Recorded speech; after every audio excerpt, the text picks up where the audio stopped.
Shalom, saudara-saudara, teman-teman yang terkasih dalam Tuhan. Hari ini kita akan kembali merenungkan kebenaran firman Tuhan. Sebelum kita merenungkan kebenaran firman Tuhan, mari kita berdoa.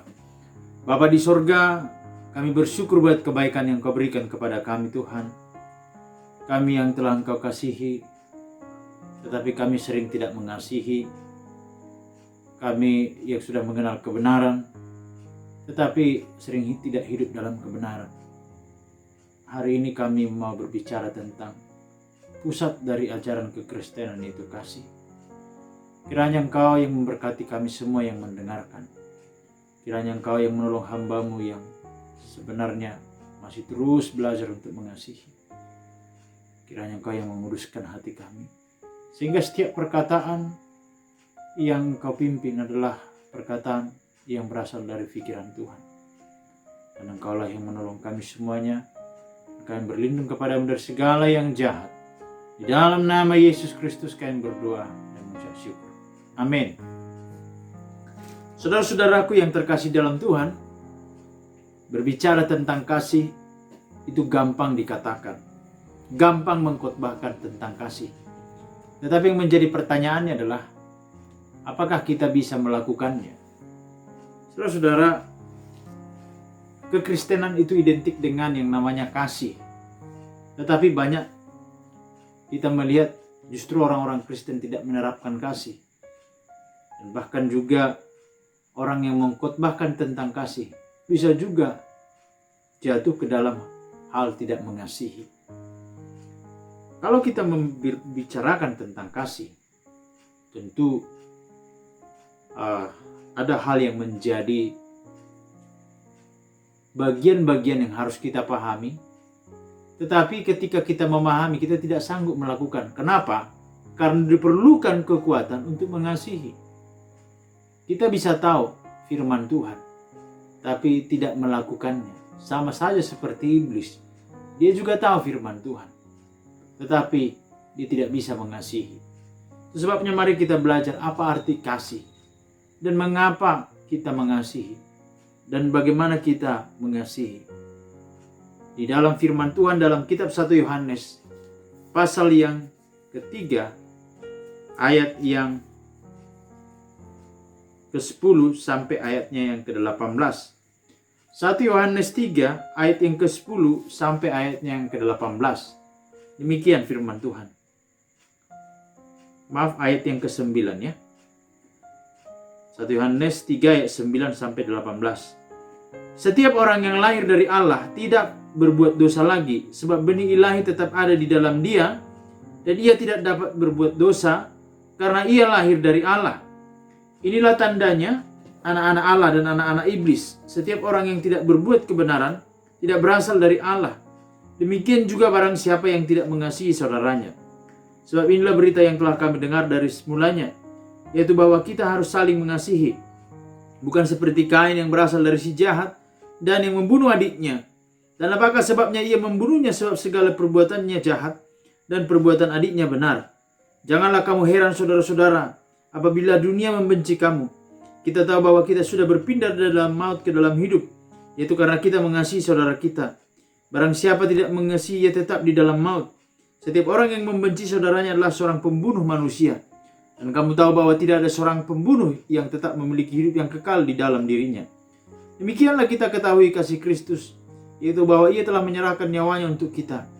Jadi kita pun wajib menyerahkan nyawa kita untuk saudara-saudara kita.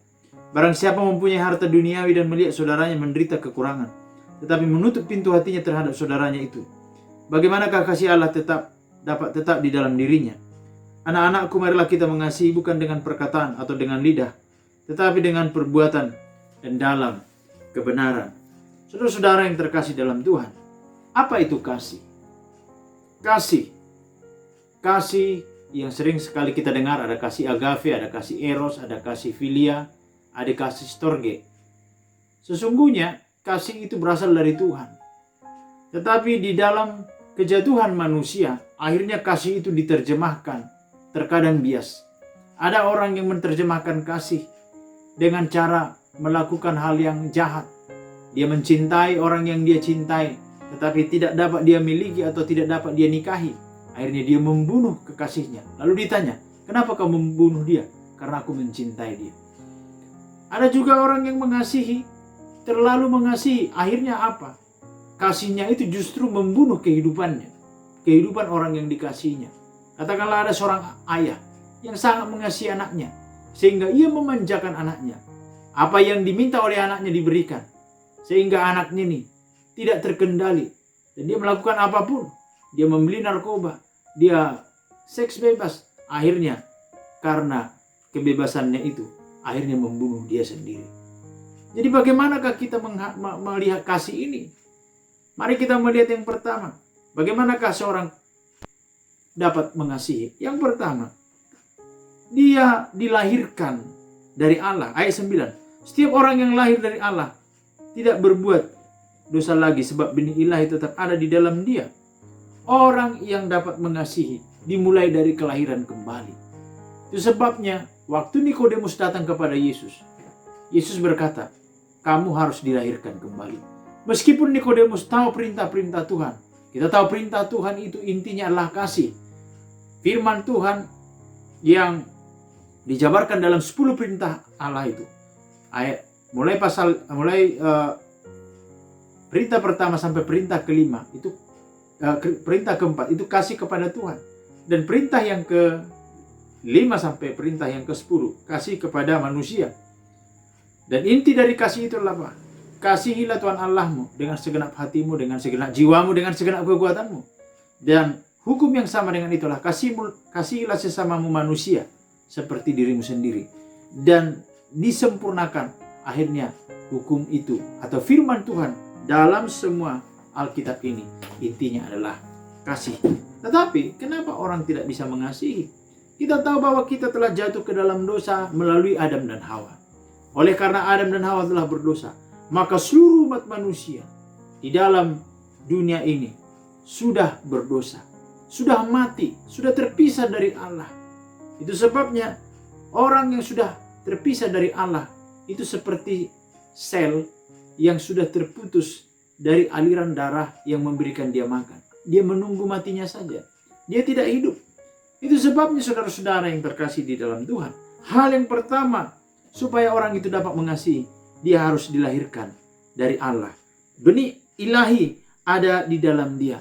Maka benih ilahi ini akan terus bertumbuh ketika orang dilahirkan dalam Kristus. Maka dia menjadi bayi rohani. Bayi rohani menjadi anak-anak rohani, menjadi remaja rohani, menjadi dewasa rohani, dan mengalami proses yang sedemikiannya. Apakah seorang yang telah percaya kepada Yesus dapat langsung melakukan semua apa yang diperintahkan Tuhan? Ini membutuhkan proses. Ketika murid-murid Yesus selama 3 tahun dalam proses pembentukan Tuhan Yesus, kita melihat penulis kitab Yohanes ini, yaitu Yohanes sendiri, pernah dalam satu ketika Yesus dilarang untuk melewati satu daerah, Yohanes dan juga saudaranya pernah berkata kepada Yesus, apakah engkau mau kami menurunkan api dari langit? Yesus menegur dia. Nah, itu sebabnya kenapa bisa Yohanes ketika dia melihat, ketika dalam perjalanannya dan akhirnya dia menulis kitab Yohanes, dia berbicara tentang kasih. Dia menyadari bahwa tidak ada satupun manusia yang dapat mengasihi kalau tidak lahir dari Allah. Lalu bagaimana tanda orang-orang yang lahir dari Allah dan anak-anak iblis? Anak-anak Allah adalah orang yang melakukan kebenaran dan yang mengasihi saudaranya. 2 hal ini adalah 2 poin yang penting di dalam menjadi orang yang mengikut Tuhan. Melakukan kebenaran tetapi juga mengasihi saudaranya. Sedangkan si iblis, dia tidak berbuat kebenaran dan juga tidak mengasihi saudaranya. Terkadang kebenaran itu sering dianggap menegakkan kebenaran. Kadang dianggap sepertinya tidak mengasihi. Dan kadang ketika kita mengasihi, sepertinya tidak menegakkan kebenaran. Sepertinya kompromi. Saudara-saudara yang terkasih dalam Tuhan. Tetapi orang yang lahir dari Allah, dia dapat melakukan kedua hal ini. Dia melakukan kebenaran sekaligus mengasihi. Ketika orang hanya melakukan kebenaran tanpa mengasihi, maka akan cenderung seperti hukum Taurat, menghukum tetapi menegakkan kebenaran saja. Tetapi ketika mengasihi, kadang terkesan seperti kompromis. Nah, itu sebabnya saudara-saudara, diperlukan hikmat yang datang dari Tuhan, menegakkan kebenaran sekaligus mengasihi. Bagaimana ini? Saudara-saudara, kita melihat di dalam perjalanan hidup kita, di dalam didikan Allah, Dia di dalam setiap firman-Nya ya dan amin, maka Dia akan menegakkan kebenarannya dan mengasihinya, mengasihi orang-orang yang dipilihnya. Itu sebabnya terkadang ketika kita hidup di dalam ketidakbenaran, maka terjadi persoalan yang banyak di dalam hidup kita. Katakanlah ketika misalnya kita salah mengambil keputusan, maka sering sekali Tuhan menegur kita dengan cepat. Oleh karena apa? Dia mengasihi kita. Dan Yesus pernah berkata di dalam kitab Wahyu, barang siapa kukasihi, ia kuhajar dan kutegur. Karena itu relakanlah dirimu dan bertobatlah. Jadi poin yang pertama, orang yang bisa mengasihi adalah orang yang lahir dari Allah. Lalu yang berikutnya saudara-saudara, orang yang lahir dari Allah ini mendengar sebuah berita yang dari mulanya yang telah kita dengarkan dari para rasul-rasul, yaitu ayat 11. Sebab inilah berita yang telah kamu dengar dari mulanya, kita, yaitu bahwa kita harus saling mengasihi. Di sini ada feedback, saling mengasihi. Tentu siapa yang memulai, ini yang menjadi pertanyaan. Karena ada ungkapan dunia ini, kalau kau baik, aku pun baik. Kalau kau jahat, aku pun jahat. Itu sebabnya dimulai dari anak Tuhan itu sendiri. Terkadang feedback yang kita dapatkan belum tentu.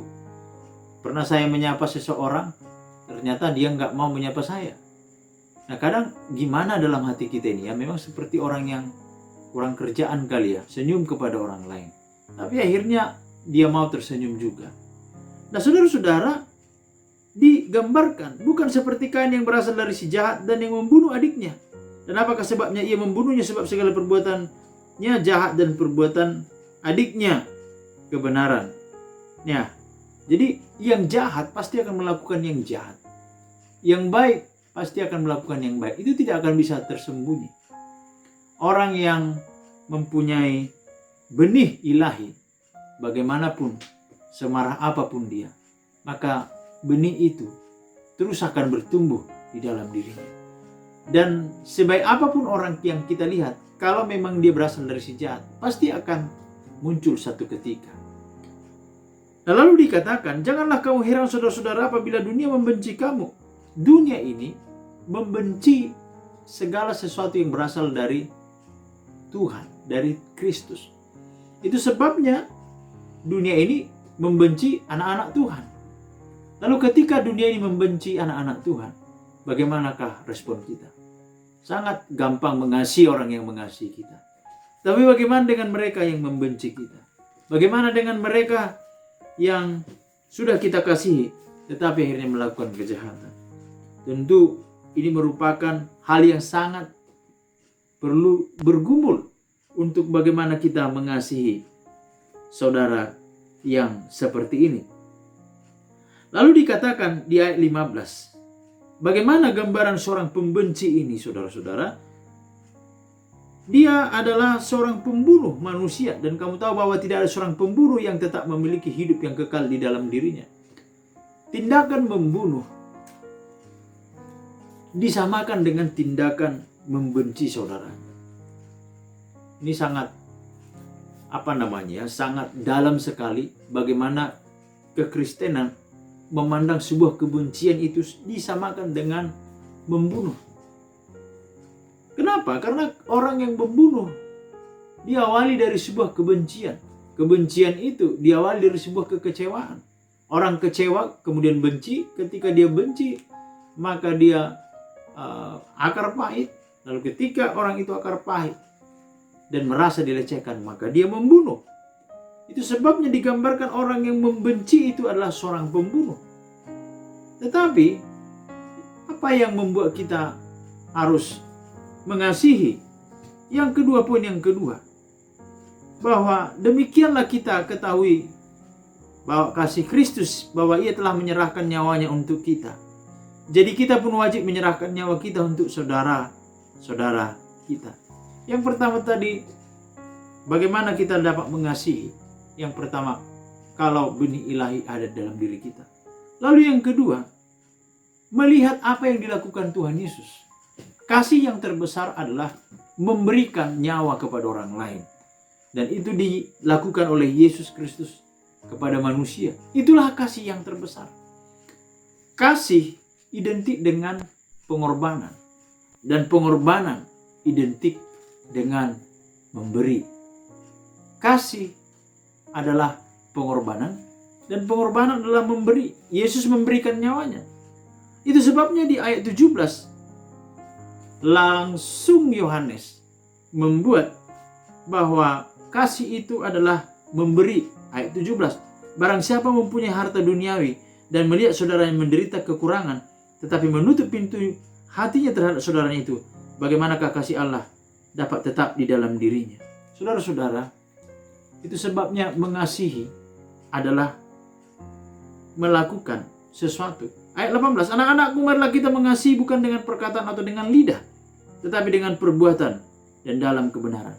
Mengasihi melakukan dua tindakan, yaitu dengan perbuatan sekaligus dan di dalam kebenaran. Jadi mengasihi melakukannya dalam perbuatan dan mengasihi sekaligus dalam kebenaran. Dan sederhana dibuat di dalam bagian ayat 17 dan 18 adalah melihat saudara-saudara kita yang kekurangan. Ada yang kurang dalam hal perhatian kali ya. Ada orang yang kekurangan dalam hal ekonomi. Ada yang kurang pintar di dalam studinya. Ada yang kurang iman. Ada yang kurang pelayanan dan lain sebagainya. Tentu kita harus melihat apa yang dia butuhkan. Orang kaya bisa saja dia tidak membutuhkan uang, tetapi dia membutuhkan doa kita. Itulah cara kita mengasihinya. Ada orang yang butuh, dia sudah kaya dengan firman Tuhan, tetapi dari segi ekonomi dia berkekurangan, maka kita perlu menolong dia. Ada orang yang dalam sisi bagian iman ataupun firman Tuhan dia perlu dikasihi, tapi banyak orang yang tidak sadar akan hal ini. Jadi dua poin penting orang dapat mengasihi adalah yang pertama tadi, dia harus dilahirkan kembali supaya ada kekuatan di dalam dirinya. Karena orang percaya hanya sanggup mengasihi ketika Yesus ada di dalam dirinya. Itu sebabnya kita perlu setiap hari menjalin hubungan dengan Tuhan, meminta Tuhan memberikan kita kekuatan untuk mengasihi siapa yang dikasihi hari ini dengan kebenaran tentunya. Ya, bukan oleh karena keterpaksaan, dan melihat siapa yang berkekurangan untuk bisa kita tolong. Apakah tetangga kita? Kita bisa lihat misalnya tetangga kita ini ekonominya bagaimana. Mari kita berdoa masing-masing. Hari ini Tuhan, aku mengasihi siapa? Terlebih ya mengasihi orang-orang yang paling dekat lah ya. Saudara-saudara bisa telepon ke kampung, yang memberikan telinga kepada mereka yang ada di kampung, orang tua kita. Jangan waktu kita butuh uang kepada orang tua, kita telepon mereka. Tetapi bagaimana mereka juga harus kita doakan, kita perhatikan. Yalah kiranya kita terus semakin mengasihi, dan firman Tuhan yang menolong kita membersihkan prinsip-prinsip hal-hal yang menghalangi kita untuk dapat mengasihi lebih lagi. Tuhan Yesus berkati, kita berdoa. Bapa di sorga, kami bersyukur buat kebaikan-Mu. Terima kasih buat firman-Mu yang menolong kami hari ini. Bagaimana kami bisa mengasihi hanyalah ketika kami dilahirkan kembali oleh Yesus Kristus. Dan ketika kami melihat pengorbanan Yesus Kristus yang telah memberikan nyawanya. Mungkin kami pada saat ini belum sampai ke tahap memberikan nyawa, tetapi kiranya Engkaulah yang menolong kami hari lepas hari memberikan apa yang dibutuhkan oleh saudara-saudara kami, apa yang mereka perlukan, sehingga kasih itu kami dapat lakukan dalam tindakan kebenaran dan juga tindakan. Dalam nama Yesus Kristus kami berdoa dan mengucap syukur. Amin. Kita akan mengumpulkan persembahan kita. Kita berikan persembahan kita sambil menyanyikan lagu Kasih Pasti Lemah Lembut.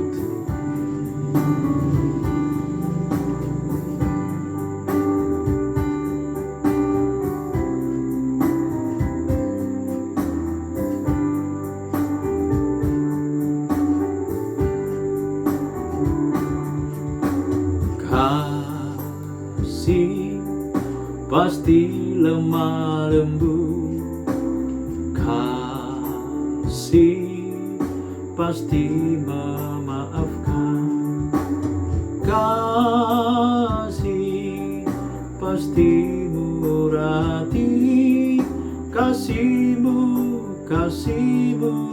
Tuhan.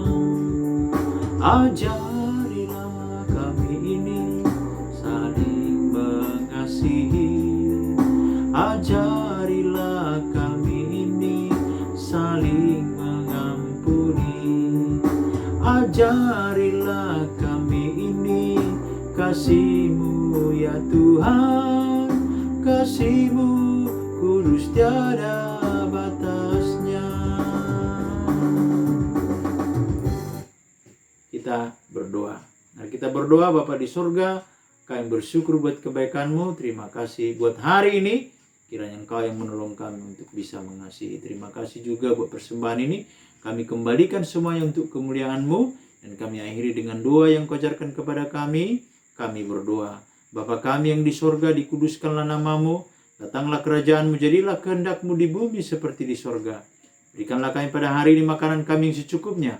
Dan ampunilah kami akan kesalahan kami, seperti kami juga mengampuni orang yang bersalah kepada kami. Dan janganlah membawa kami ke dalam pencobaan, tapi lepaskanlah kami daripada yang jahat, karena Engkau yang punya kerajaan, dan kuasa dan kemuliaan sampai selama-lamanya. Amin. Anugerah Allah Bapa, pengorbanan Yesus Kristus, dan bimbingan Roh Kudus, itulah yang akan menyertai setiap orang-orang yang sudah percaya kepada Tuhan. Amin. Bapa, terima kasih. Bapa, terima kasih. Bapa, terima kasih. Bapa di dalam surga, ku berterima kasih.